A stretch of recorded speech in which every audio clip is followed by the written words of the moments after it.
I used to think nothing good ever came after midnight, especially not when you're a single dad barely scraping by. That night, I had just finished washing the last of the dishes, my hands still red from hours moving pallets at the warehouse. I smelled like motor oil and cardboard. My back ached. The clock on the stove said 1:57 a.m. I should have been asleep hours ago. But Eli, my 9-year-old, had another nightmare. Took a grilled cheese, a warm blanket, and 20 minutes of ocean wave sounds on loop before he finally passed out again. Now, the house was silent, except for the rain. Not gentle, whispering rain but hard, hammering rain, the kind that made the roof thrum like a drumline. I poured myself the last of the coffee, lukewarm and bitter. Then the phone rang. Unknown number. 1:59 a.m. I stared at the screen. Thumb hovering over decline. No one calls with good news at that hour. I should have let it go to voicemail, but something made me pick up. Hello, I said. Voice, low. A pause. Then a woman's voice, cracking like a glass, about to shatter. Please don't hang up. Just come. 1425 Willow Creek. She gasped. I can't breathe. Please. Click. The call ended. The house was still again. Just me. The fridge humming. And the sound of rain pounding the windows. Maybe it was a prank. A wrong number. Maybe I imagined it. But that voice, it was real. And broken. I walked to Eli's room and opened the door. He was fast asleep, curled under his space blanket, hugging his stuffed bear like it was the only safe thing left in the world. I brushed his hair back, whispered, "Sorry, Bud." Then I grabbed my truck keys. The road to Willow Creek curved into the wooded hills north of Trenton. Old money country. Estates behind ivy-covered walls. Moss on mailboxes. I hadn't been up here since a tile delivery job years ago. 1425 didn't ring a bell. I followed the GPS through the dark, past stone gates and empty driveways, until I found a rusted mailbox, barely visible in the rain. 14. No. 1000. Willow Creek. No gate. He hesitated. The driveway stretched up into the woods like a tunnel. Oaks on either side leaned over, thick and shadowed. This could be a setup. I didn't know her.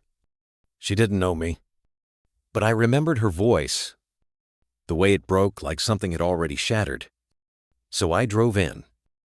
The house, if you could still call it that, looked like it had been borrowed from a different century. Stone walls, stained and cracked, shutters crooked, porch light flickering. I killed the engine and stepped out. Rain soaked me instantly. I took the steps 2 at a time and knocked. Silence. Then the door creaked open. She stood barefoot, in a silk nightgown, soaked at the hem. Dark hair clung to her face, eyes red-rimmed. She held a crystal glass in one hand, trembling, amber liquid still swirling inside. She looked at me like she had seen me before, or maybe like she had hoped she never would. "You're not him," she whispered. "No," I said, "but I got a call. This address. A woman asking for help."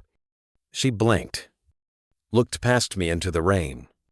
The glass slipped from her hand, shattered on the marble floor behind her.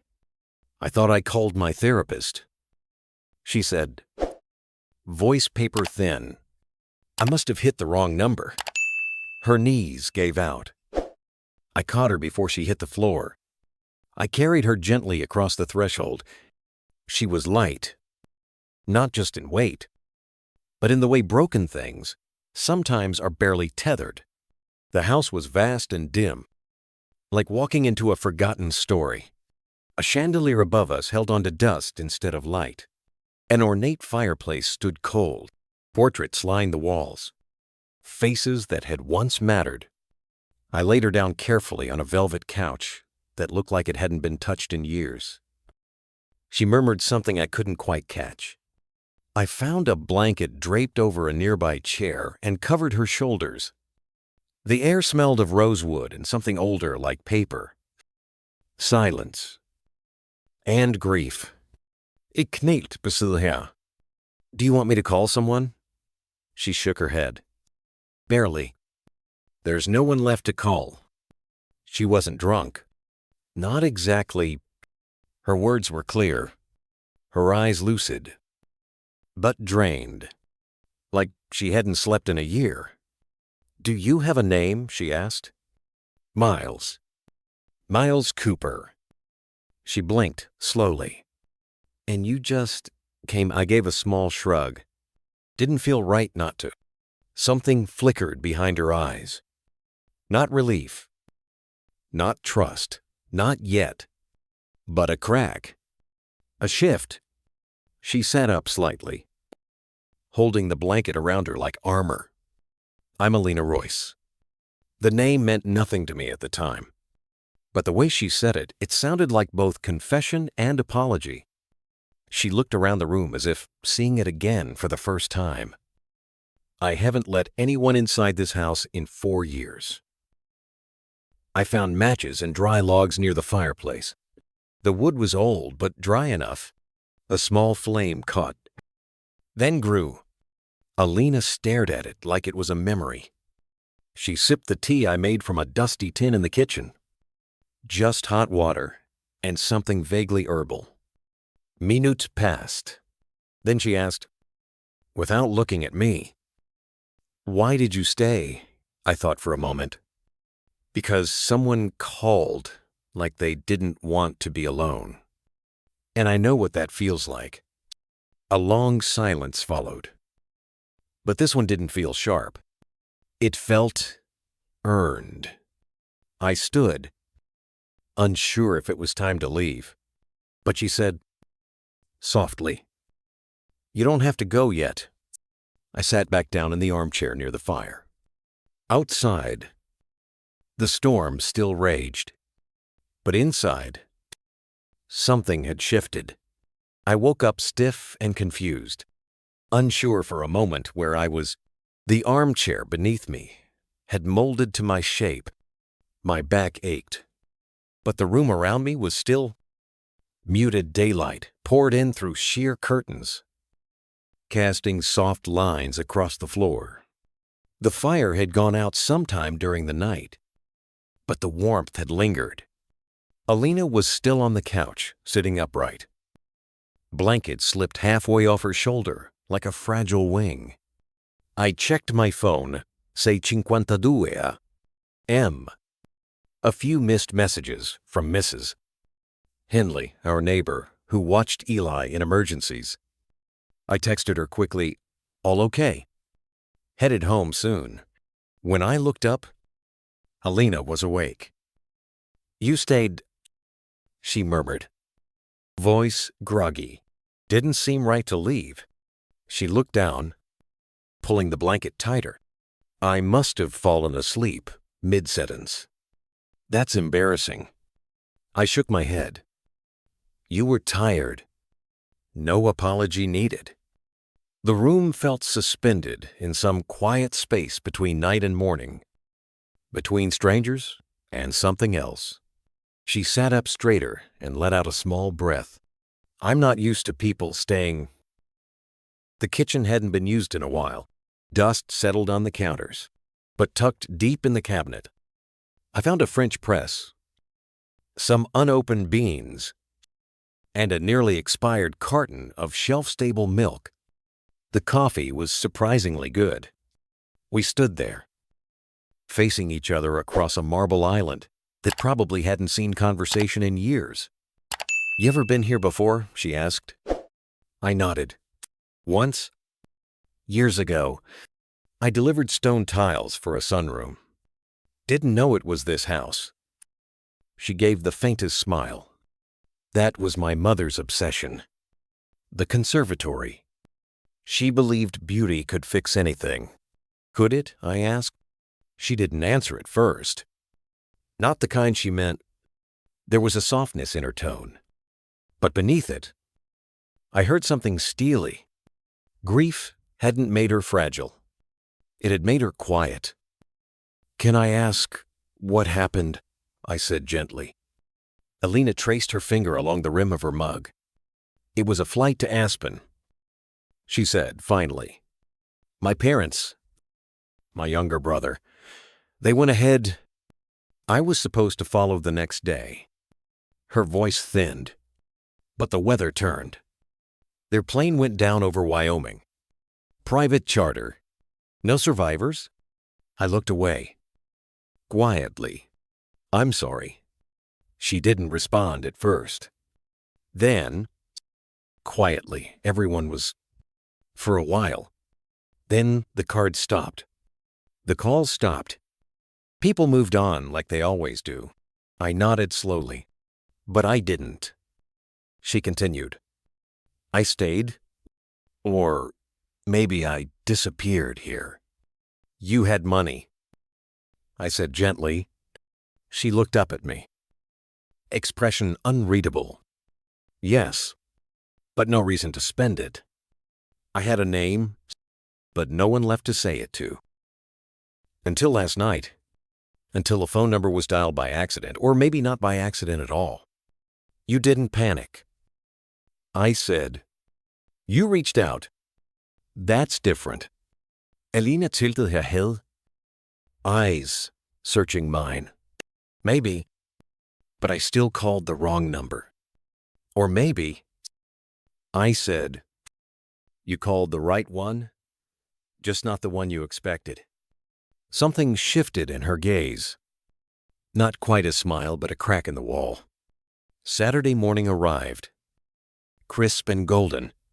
Eli was already dressed by 8:00 a.m. Standing by the door with his backpack, his stuffed bear poking out from the top. He didn't say much, just looked at me with that silent question in his eyes. "Are we going?" I nodded. "We're going." He smiled, not big, just enough. 15 minutes later, our truck crunched up the familiar gravel path, and when the house appeared between the trees, Eli whispered, "It looks like a castle." Alina was already outside. She wore jeans, gardening gloves, and a flannel shirt with sleeves rolled to her elbows. There was dirt on her knees and sun in her eyes. "And something else, life. You must be Eli," she said, crouching down slightly. "I've heard good things." Eli glanced at me, then back at her. "I like castles." Alina smiled. "Then you're going to love the greenhouse." The conservatory was a mess, and somehow still beautiful. Glass walls streaked with grime, ivy pushing through the seams, planters dry and cracked. But the light god, the light, it poured through in soft shafts, illuminating dust like glitter in the air. "This," Alina said, walking ahead, "was my mother's favorite place. She believed every plant had a name, a language." Azul. Eli wandered between the broken pots, whispering made-up names as he touched leaves. Spiky dragon tongue, crawly jelly bean root, leafy sea monster. Alina laughed, and I swear it wasn't polite or careful. It was real. Sudden, a little startled by itself. She covered her mouth. "Sorry." That just surprised me. Don't be sorry, I said. It sounded good. We spent the next hour gently clearing one corner of the room. Eli found a rusted trowel. Alina showed him how to test the soil. I tightened the loose bench boards. It wasn't much, but it was something. Ever think about starting again? I asked her.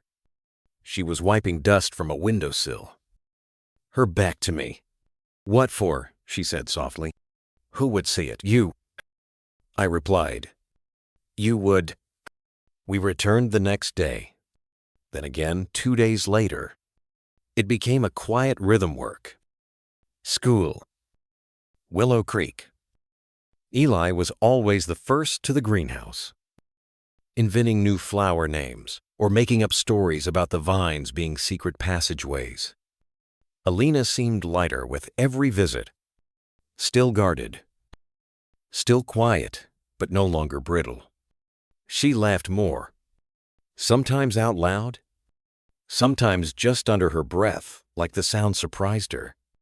Me, I stopped questioning why we kept coming back. Until one afternoon, as I was sorting through broken terracotta near the garden wall, Alina cleared her throat behind me.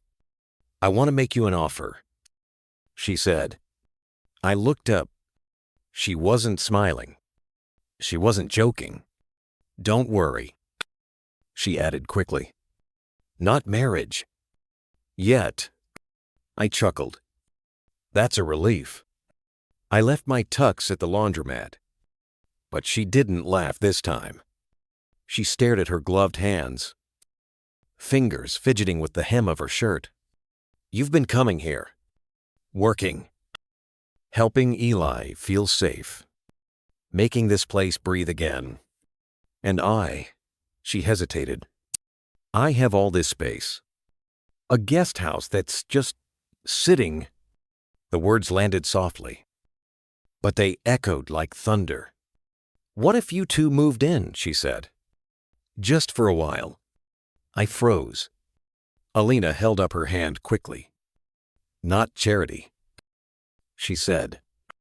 Not pity. I'm not trying to rescue anyone. I stayed quiet, unsure how to respond. This house has been a tomb for too long, she continued. But when you two are here, something grows. And I want more of that. My instinct was to say no. Not because I didn't want to. God. I wanted to.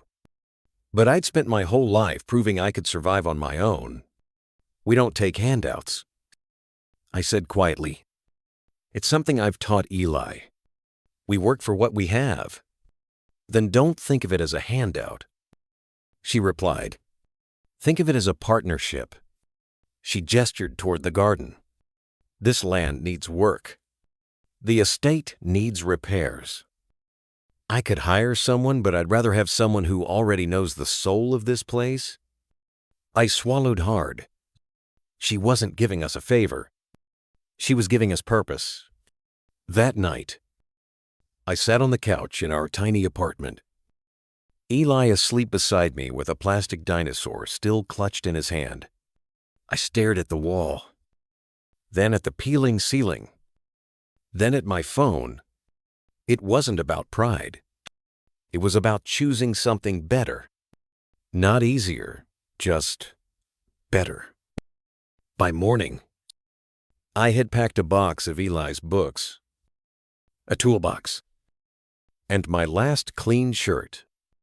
As I drove up that winding path again, Alina was already on the porch, reading with her knees tucked under a light shawl.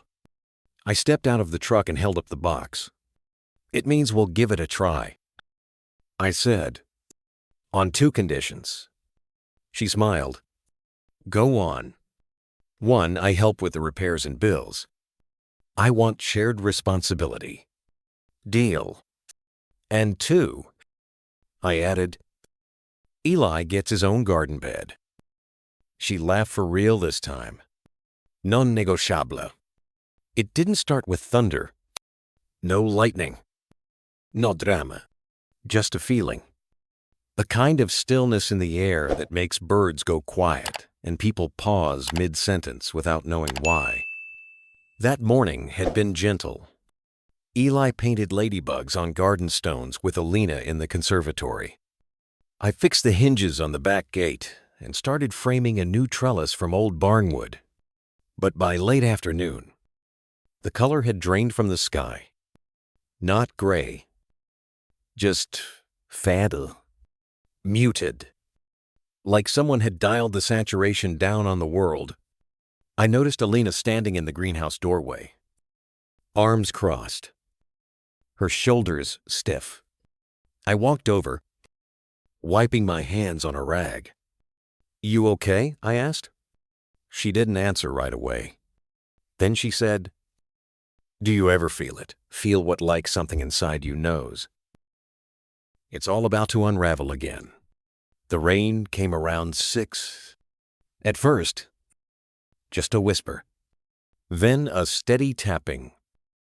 Then a downpour that sounded like it was trying to shake the roof loose. Eli paced the guest house. "It's not like home," he whispered. "It's louder here." I crouched down, hands on his shoulders. "I know. Buddy, it's just water.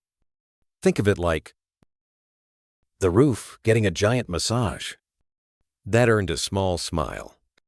But the thunder came anyway.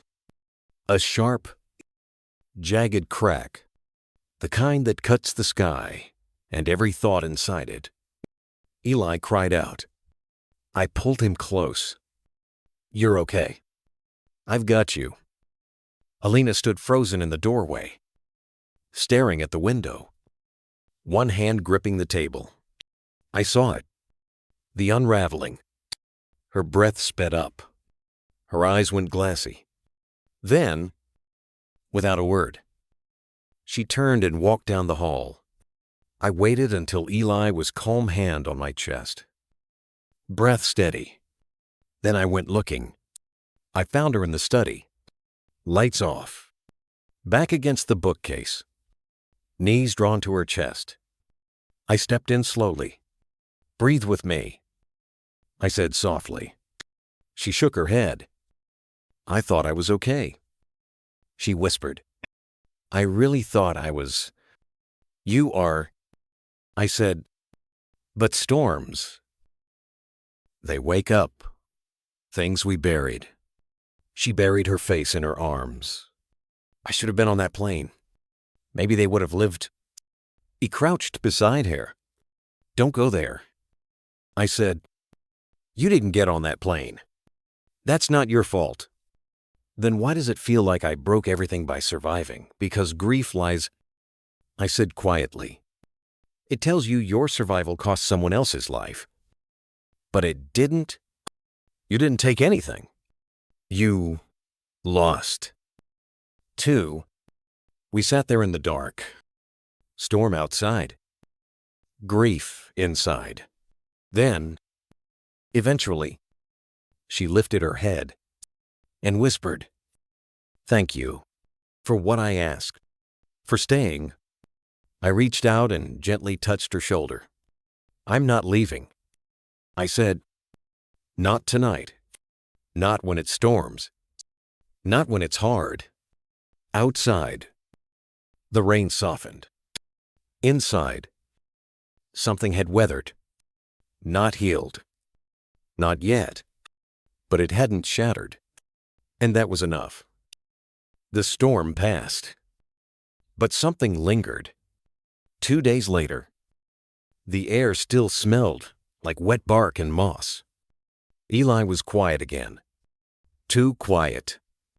He sat on the porch that morning, sketching in his notebook, not dragons or vines this time, but a strange shape, a monster, long arms, no mouth, eyes wide open. I crouched next to him. "What's that?" But he didn't look up. "A monster," he whispered. "The kind that makes people leave." My heart stuttered. "Did someone say they're leaving?" He shook his head. Still drawing. No. But the man in the shiny car came, and grown-ups get weird when that happens. I swallowed hard. Lucas.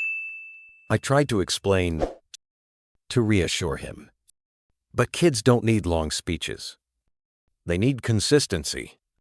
That afternoon, while Alina was meeting with a garden designer, I stepped out back to grab my toolbox. When I came back, Eli was gone. Notebook left open on the bench. Crayon rolled onto the dirt. I froze. Alina, I shouted. She appeared from the east wing, eyes wide. What happened, Eli? He's not here. We searched the entire estate. Conservatory, guest house, attic, cellar. Nothing. Then Alina spotted a broken latch on the side gate, and one small, muddy footprint, leading into the woods. We ran. Branches tore at our arms. Mud pulled at our boots. He read about the old train line. I gasped. He said it's where the quiet goes. Alina's eyes sharpened. I know where that is. She took the ridge path. I took the lower trail. And then I saw him, sitting alone on the mossy platform near the ruins of an old station, backpack at his side, knees to his chest. Alina reached him first. She didn't speak, just sat beside him. After a long silence, she said softly, "When my brother died, I thought everyone else would leave too. So I started pushing them away first. Eli didn't move. I thought maybe if I disappeared first." He mumbled, "It wouldn't hurt as much. You gave me a red crayon once." She said. Remember, Eli looked at her. She smiled gently. "It wasn't just a crayon. It meant you saw me. And I see you too. I'm not leaving." He blinked, then slowly leaned against her side. I arrived seconds later and dropped to my knees. "You scared me." "Bud," I whispered, pulling him into my arms. "Sorry," he murmured. "I thought maybe you'd both leave too." "Never," I said. "You hear me, never." That night, back at the house, Alina found a note tucked under her tea mug. It was in Eli's handwriting. "Dear Miss Alina, I don't know if you're sad because of the storm or because I'm not funny anymore, but I think you're brave. You can borrow my red crayon if it helps. Love, Eli." She read it once, then again. Then she smiled the kind that stays. It was a Wednesday morning when the past came back. The sun was soft. Eli was playing near the sensory garden. Alina was prepping for a Zoom call with a children's therapy group. I was out back loading bags of soil into a new planter. And then I heard the hum of a car. Not just any car. A sleek black BMW rolled up the drive like it didn't belong and knew it. The engine cut. The door opened. A man stepped out. Tall, tailored blazer. Shoes that probably cost more than my rent. He scanned the house like it was something he owned. "Can I help you?" I asked, wiping sweat from my brow. He barely looked at me. "You're the one who moved in." His tone was cold. "The gardener," something like that. I replied evenly, "I'm here for Alina." I didn't stop him, but I followed. Alina stepped out of the study just as Lucas walked in. She froze. "Lucas," she said, voice neutral. He opened his arms like they were old lovers. "Alina, God, you look," he paused, "different." She didn't move. "What are you doing here?" he smiled. "Too white. Too polished. I heard you were building some kind of charity in your backyard. Had to see it for myself." I stayed near the hallway. Alina glanced at me. Just once. Her shoulders squared. "It's not a charity," she said. "It's a center. For kids. For families." Lucas shrugged.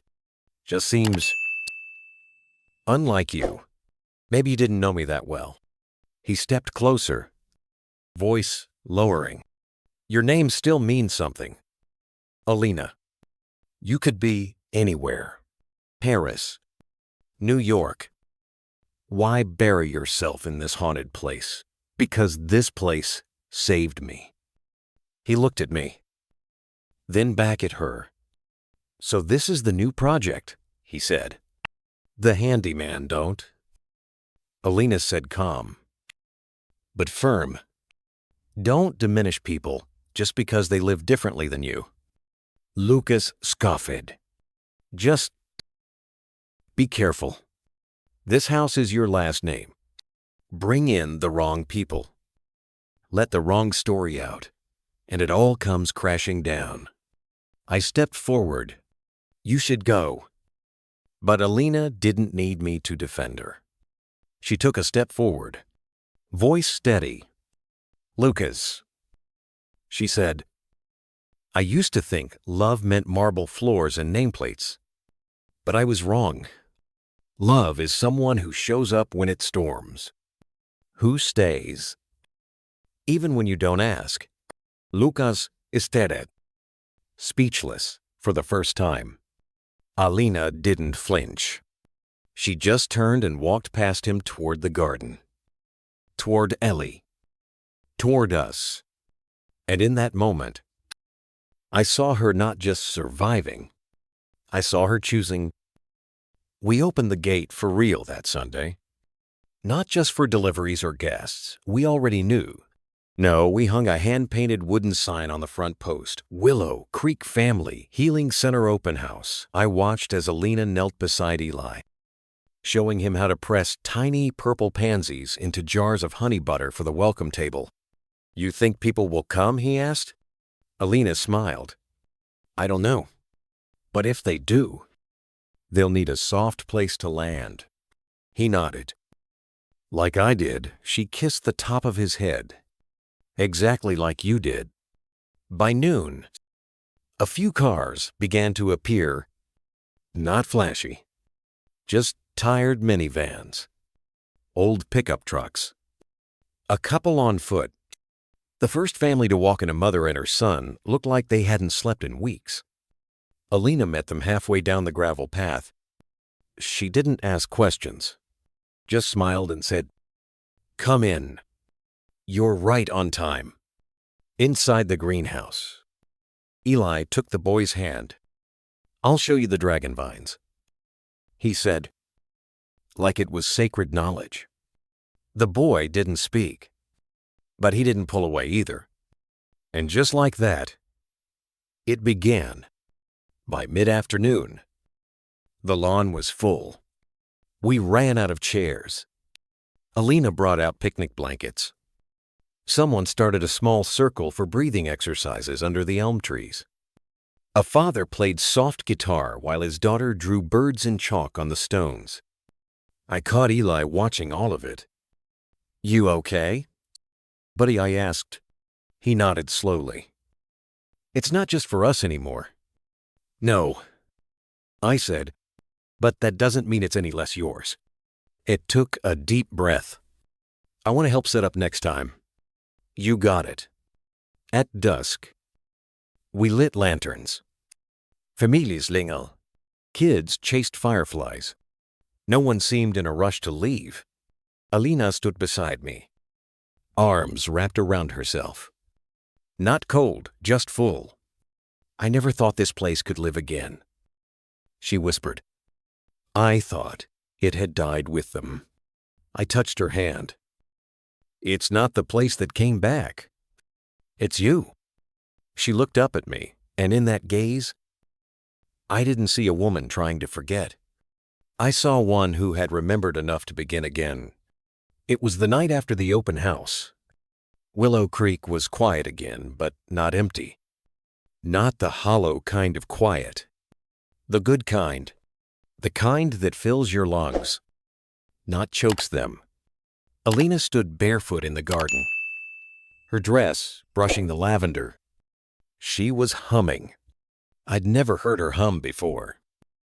From the porch, I watched her. Then she turned, saw me, and said, "Come here." So I did. She didn't say anything right away, just placed one of my hands on the center of her chest. "You feel that?" she asked. I nodded. "It hurts sometimes," she whispered, "but at least now it beats again." Later, we sat by the fire pit, just the two of us, and she told me about them. Her parents, her little brother, the plane, the voicemail, the argument, the way grief tricked her into believing she didn't deserve to heal. And I told her my story. 2, the daughter I only see on weekends now, the marriage that faded not with shouting, but with silence. For once, no one tried to fix anything. We just let it be what it was, true. The next morning, Eli was already in the kitchen, trying to flip pancakes with one hand. "I'm practicing," he said proudly, "for when we have guests again." "You're a natural," I said. Alina walked in with messy hair and no makeup and looked more beautiful than I'd ever seen her. Guess what Eli asked me? She said, "Pouring herself coffee." "What's that?" I asked. She smiled. "If we could be a real family." I froze, then looked at Eli. He looked at me. Not waiting, not begging, just open. That night, Alina took Eli in. I stood at the door, watching as she smoothed his hair and whispered something I couldn't hear. Then she turned to me. "You know," she said, "the house doesn't feel haunted anymore." "Why is that?" I asked. "Because ghosts don't live in homes," she said. "They live in people who stop letting others in. And we opened the door." I nodded. Then Eli sat up and asked one more thing. "Can I call you Dad now?" I couldn't speak. But I knelt, hugged him tight, and said, "Only if I get to call you son." And maybe that's the thing no one tells you. That family isn't just who shares your blood. It's who shows up when you're at your lowest, who listens without fixing, who stays. If this story touched you, if you've ever felt like a house full of memories was too heavy to carry alone, or if you've ever been lucky enough to be chosen by someone, not because they had to, but because they wanted to, tell us your story in the comments. We read them, every one. And if you want to hear more stories like this of healing, of home, of quiet bravery, tap that like button, subscribe, and turn on the bell. Because sometimes the most powerful stories aren't the loudest. They're the ones told in whispers around garden tables, under lantern light, and in the arms of the people we choose to call family. Thank you for being here.